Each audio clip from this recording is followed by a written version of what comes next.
Coffee is the major cash crop in the country, accounting for billions of foreign exchange earnings annually. Almost all households in the West Nile district of Zombo have got a plantation of Arabica coffee, which back in the years used to fetch a lot of money, enabling parents to put food on the table, take their children to school, and cater for other social amenities. Statistics at the district headquarters in Zombo district indicate that the district used to produce an estimated total output of 12,000 tons of coffee annually. Though the district is said to be a food basket of West Nile, leaders here say people used to put more focus on Arabica coffee production. It boosted business in the district, right from those dealing in coffee seedlings and processed coffee.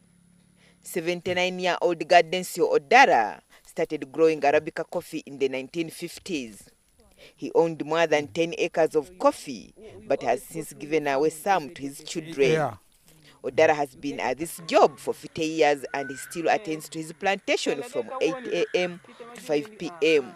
But leaders now explain that volumes of harvested coffee have since reduced because farmers have lost interest in growing this very important resource. This is because the high production relied heavily on the now defunct Okoro coffee processing plant. When the factory is now down, we have a lot of challenges we are facing now. As far as making nursery is concerned, now things are not right.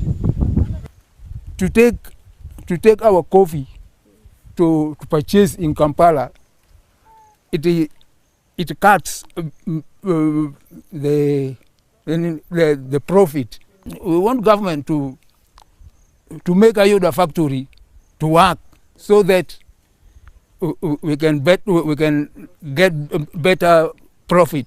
We are being cheated by the private buyers because when we were selling in the societies, then taken to the union, we are getting better prices.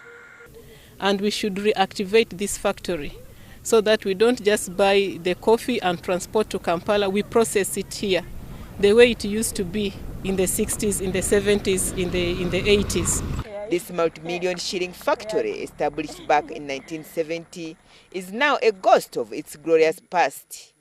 If rehabilitated, leaders say the factory will revamp production of coffee in Zombo district and spur development among residents. It provided employment for the youth and women.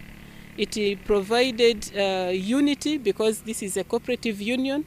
The cooperative society was very strong. It was fed by 57 primary societies in the district. So people had income, really. Mzee Odara is still holding Zombo's candle for coffee growing alight and has been chosen by the district leaders to train young people in Zombo in growing coffee because of his experience and interest. The appeal of many coffee farmers in Zombo district is for government to revive their Okoro coffee factory to be able to employ the youth and also boost household incomes.